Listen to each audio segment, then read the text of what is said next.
We begin with the unexpected death of Lisa Marie Presley. Mourners have been leaving flowers at the gates of Graceland, where just this past Sunday, the singer celebrated what would have been her father's 88th birthday. Our Matt Rivers is outside the hospital in Los Angeles, where doctors tried to save her. Lisa Marie Presley has died after reportedly suffering cardiac arrest on Thursday. TMZ reporting Presley was found unresponsive at her Calabasas home Thursday morning. Engine 125 squad, 68 full arrest. Her ex-husband, Danny Keogh, performing CPR until medics could arrive. They reportedly administered epinephrine, Presley regaining a pulse before she was rushed to West Hills Hospital. Her mother, Priscilla, seen racing to be by her side. Priscilla confirming the news in a statement to People, quote, "It is with a heavy heart that I must share the devastating news that my beautiful daughter Lisa Marie has left us. She was the most passionate, strong, and loving woman I have ever known." The Presley family telling ABC News they are profoundly grateful for the support, love, and prayers of everyone and ask for privacy during this very difficult time. Lisa Marie Presley was 54 years old. And Matt Rivers joins me live now from outside the hospital in Los Angeles with more on this. Matt, what's it like there right now?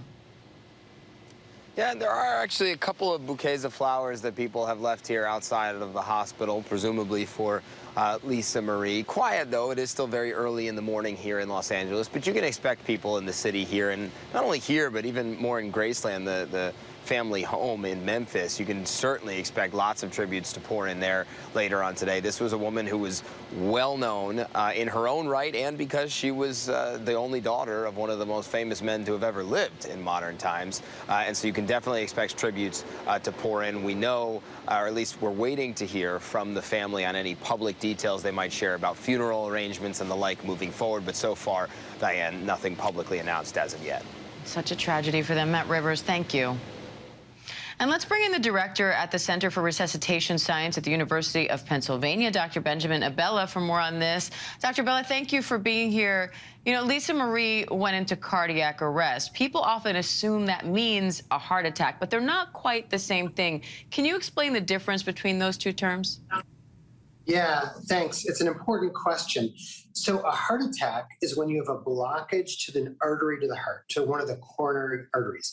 When you have a heart attack, you often have chest pain or shortness of breath, but the heart does not necessarily stop. In fact, most people with heart attacks, the heart does not stop. Cardiac arrest, on the other hand, is when the heart abruptly stops beating, someone collapses, becomes unconscious, and they must receive CPR if they're going to have a chance of survival.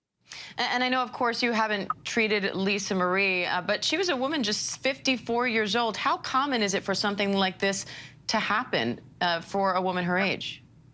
Yeah, so cardiac arrest peaks between 55 and 65 years old, more or less, if you look at the United States statistics on this. And cardiac arrest is a devastating and sudden illness. It afflicts people who are often in good health. They may have underlying coronary disease. They may have underlying heart problems, but the heart can abruptly stop. Up to 400,000 people each year in the United States suffer cardiac arrest. So this is not a rare thing. And it's often people in their 50s and 60s. CPR is absolutely required to save lives from cardiac arrest. And one of the reasons we have such problems with this entity is that not enough Americans know CPR. So, Dr. Bell, if you notice warning signs in yourself or someone else, I'm out of time, but I want to ask you quickly, what can you do?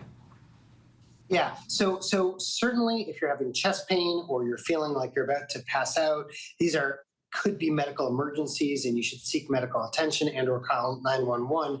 It's also really important that you have a plan, and that someone around you, that you know CPR, that they know CPR.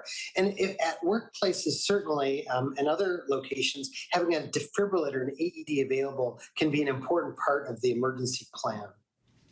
All right, Dr. Abella, we appreciate it as always. Thank you. My pleasure.